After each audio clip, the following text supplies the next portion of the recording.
I love a good espresso whenever I feel like it. And that's why I don't want to wait forever for an espresso machine to heat up. And when I use it, it should be consistent in temperature and performance. And you know what? I think I found it. The Zuriga E2 Generation 2 not only checks these boxes, but also impresses with its energy efficiency and a local manufacturer. Want to find out more? Then stay tuned.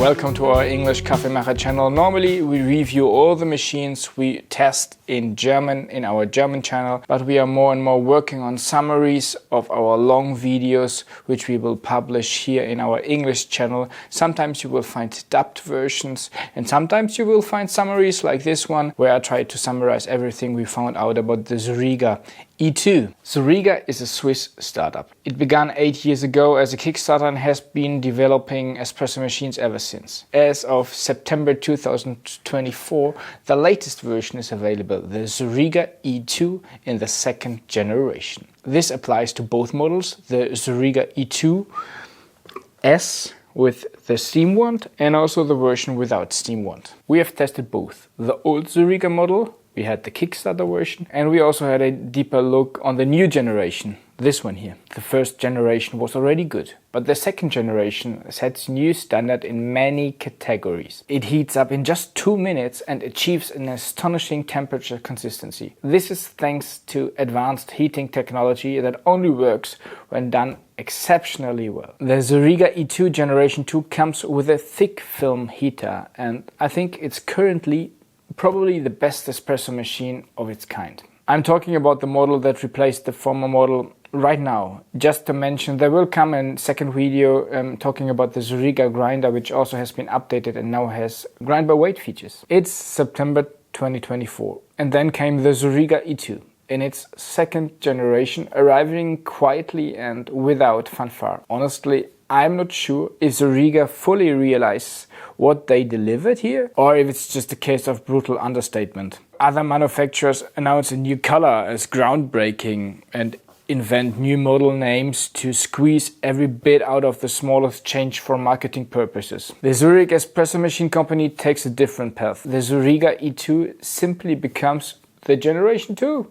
The machine, packed with advanced technology, simply replaces a previous model. Anyone buying a Zuriga today gets Generation 2, whether without steam or with steam wand. I think this is possible because they work on order and don't have to clear out full warehouses. Now, concretely, what's in it, or rather, what's no longer in it? The mini boiler has been replaced by a thick film heater. This heater consists of a heating element pressed onto a metal plate, allowing for very fast and efficient energy transfer to the brewing water.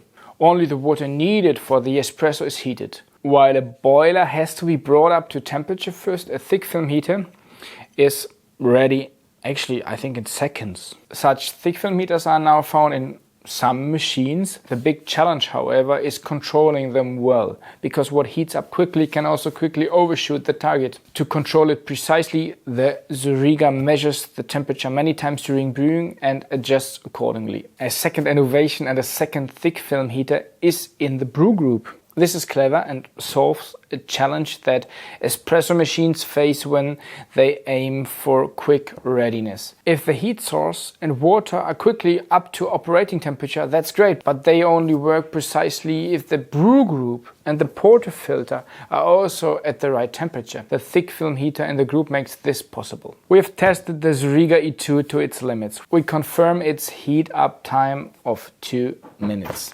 If you are in an even bigger hurry, you can speed up the heat up time by flushing the portafilter longer. The subsequent temperature performance deserves its own chapter in this review, but here's a word on energy consumption. In our protocol we measured usage of 0.058 kilowatt hours for 5 double shots. With that, the Zuriga E2 takes a top position and is the most energy efficient among high quality espresso machines. You can sense our enthusiasm. We've been advocating the thick film heater and its potential for now many years.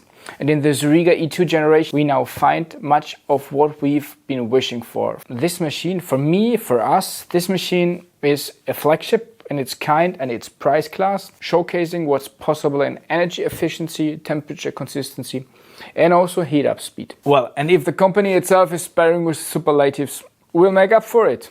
This machine is almost unbeatable. Impresses in overall performance, and I think it's actually now a benchmark kind of for what innovation, craftsmanship and also coffee expertise can achieve. Well, maybe at this point it's worth noting we have no affiliation with Zuriga, bought the espresso machine ourselves and report independently and neutrally as always. But when something is exceptionally good, it should be called out.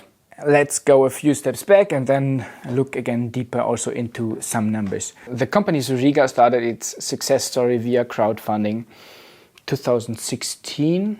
270 supporters financed the idea of a Swiss espresso machine reduced to the essentials and manufactured in Switzerland. Small, fast, affordable, powerful and above all easy to use. That's what Zuriga aimed to beg for. Much of that has been realized, even if the price of the Zuriga E2 today is 1,400 francs, 1,480 francs and also 1,480 euros for the version without steam, exceeding the 2016 targeted cost ceiling of 1,000 francs. However, for what the machine delivers, the quality, market positioning and also manufacturing in Zurich with predominantly Swiss-made components, it's impressive, affordable. At this price, the machine is not only highly competitive compared to less capable machines from abroad, but also compared to other Swiss espresso machines.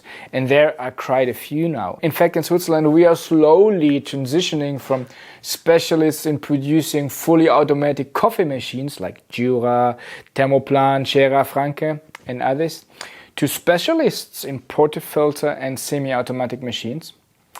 Olympia Espresso is a pioneer manufacturing espresso machines in Glarus since 1928. We have already dedicated a test to the Olympia Express Maximatic. The price point of the Cremina is 3,680 francs and the Maximatic demands a hefty 3,980 francs. The Gilder coffee machine is also produced in Switzerland and according to the manufacturer 90% of the components come from Switzerland. Price point for the Gilder 3,995 francs. For completeness, Unica and also the lever machine from Monumentum should also be mentioned. Both are innovative and play in a completely different price range. The Unica is priced at 7,500 francs, I think, and the lever is around 18,000. So we should consider the 1,480 for the Zuriga E2 and the 1,880 for the Zuriga E2S with steam wand in this context. By the way, to be honest, I would prefer the Zuriga in terms of performance over 4 of the 5 other machines mentioned, and I'd rather save the 6,000 francs. The original Zuriga model has evolved over the years. Today we are discussing the Zuriga E2S, the latest model, the one with steaming function. For many years the basic variant, the Zuriga E2, did without the ability to steam and thus make cappuccinos. The E2S is different from the E2 by a dual function of the large thick film heater. While the previous model had a small boiler, in the new model everything is controlled via the thick film heater. As soon as the steam wand is moved into front position, we switch into steaming mode. First the machine is in pre-steaming mode, so what means the machine is heating up to around boiling temperature. And as soon as you press the button, steaming will start.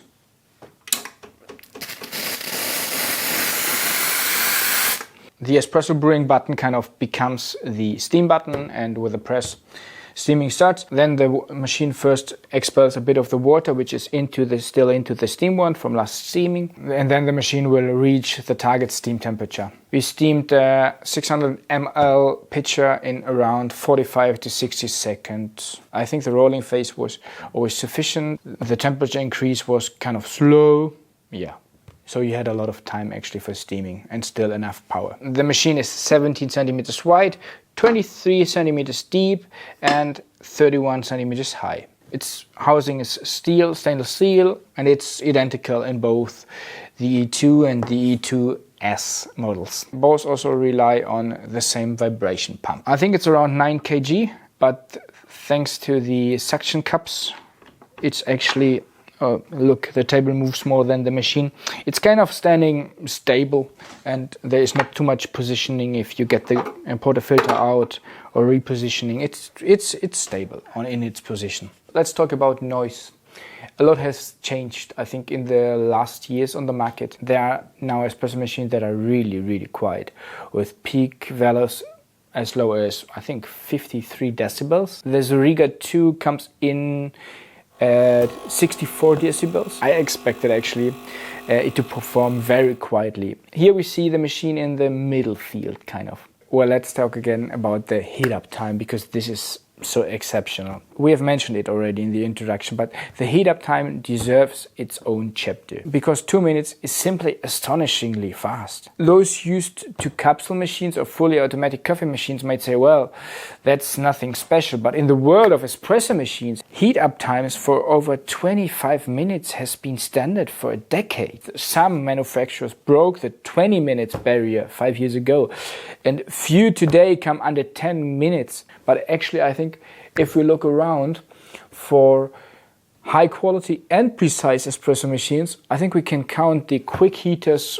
under 5 minutes on maybe one hand. The Zuriga E2 masters this brilliantly, thanks to the thick foam heater. And after 2 minutes, it's not just roughly at operating temperature, but right on point. When evaluating the temperature consistency, we examine typical usage scenarios of espresso machines and assume best practices values that we've tested in series. To determine the heat up time, we check when a machine can achieve an average brewing temperature of 92 degrees Celsius minimum, measured from the 5th seconds, from second 5th to 25th second on extraction. We use a scasser. We have many scassers for actually nearly every portafilter size, and we log all the data. Our target and test temperature is normally 93 degrees, but we check when is a machine arriving on an average temperature of 92 degrees. If possible, we set all the machines to 93 degrees and check the deviation from this temperature. 93 degrees is an excellent brewing temperature that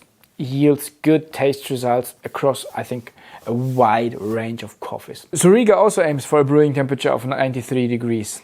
The machine's temperature itself cannot be adjusted from your side. It's always pre-adjusted from the manufacturer, and it's not possible to change it. To test the temperature with our protocol, the Kaffeemacher protocol, we flush hot water through the portafilter after 2 minutes.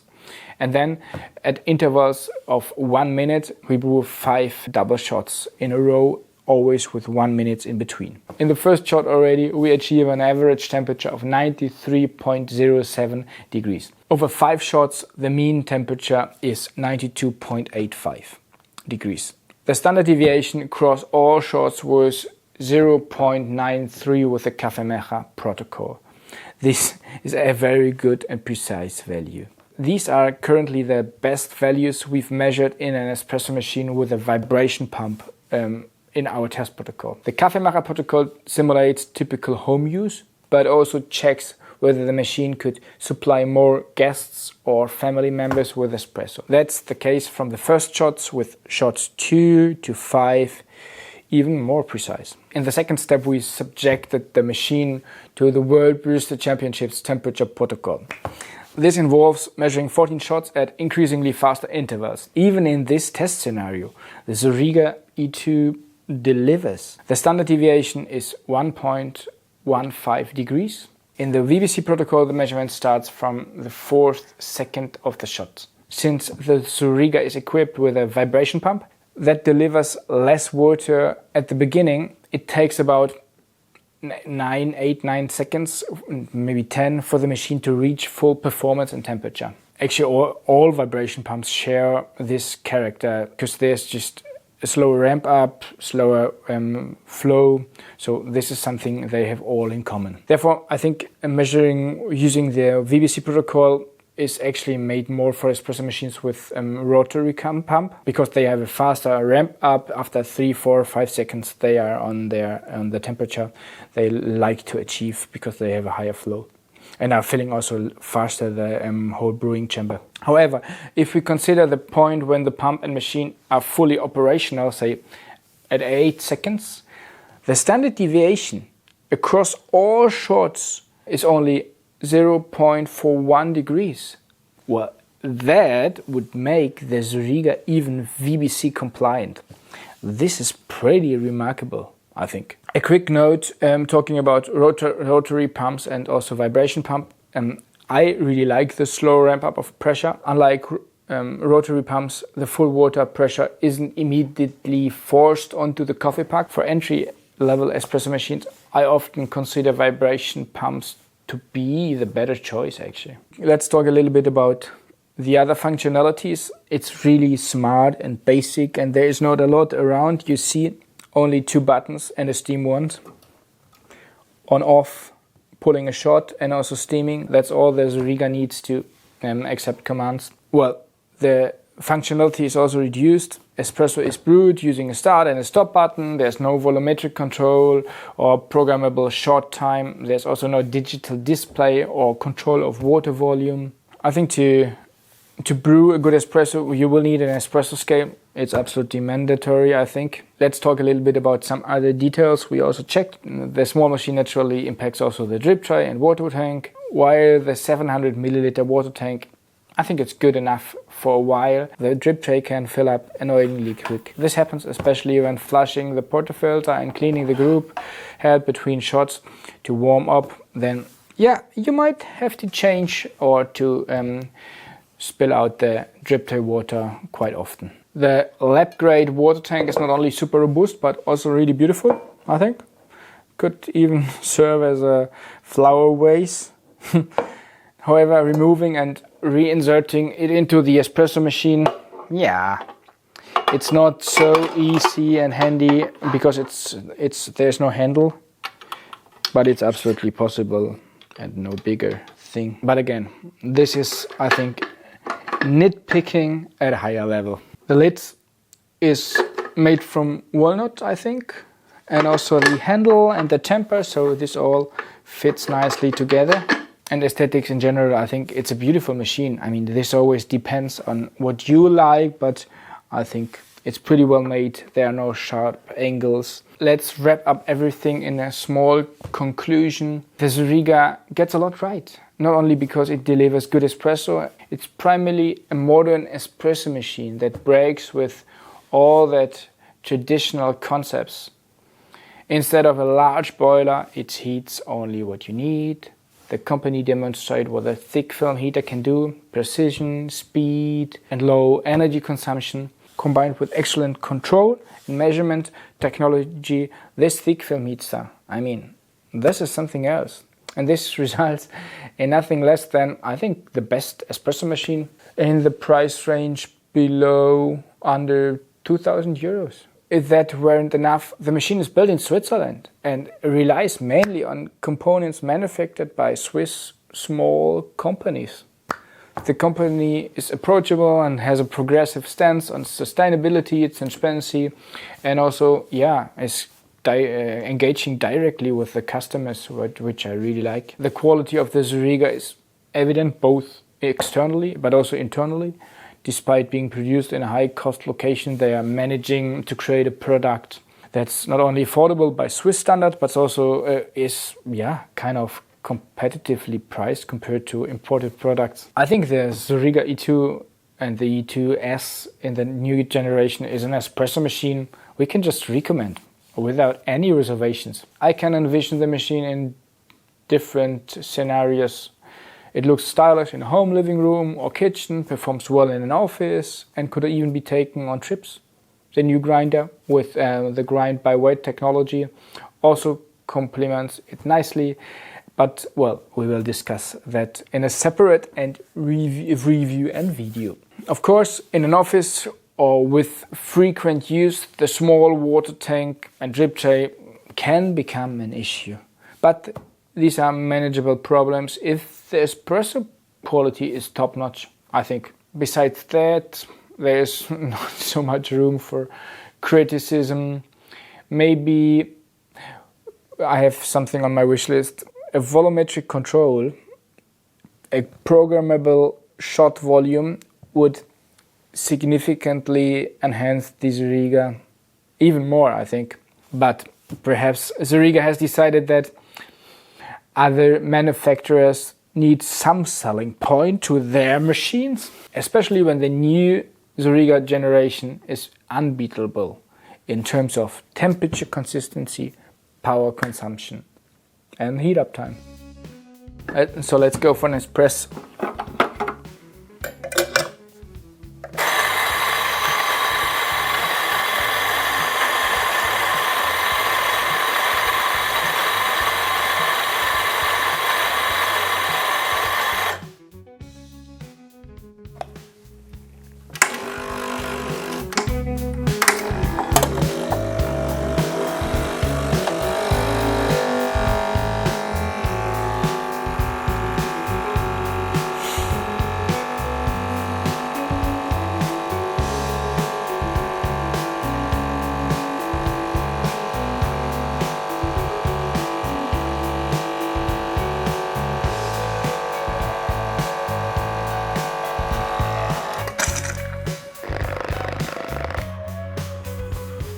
It's a washed coffee from Ethiopia.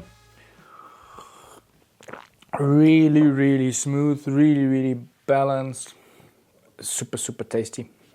I really like it. I actually love washed Ethiopians. It's called Duvancho. Nice. Well, the machine just delivers. Temperature is good, pressure is good, it's consistent. What else to say?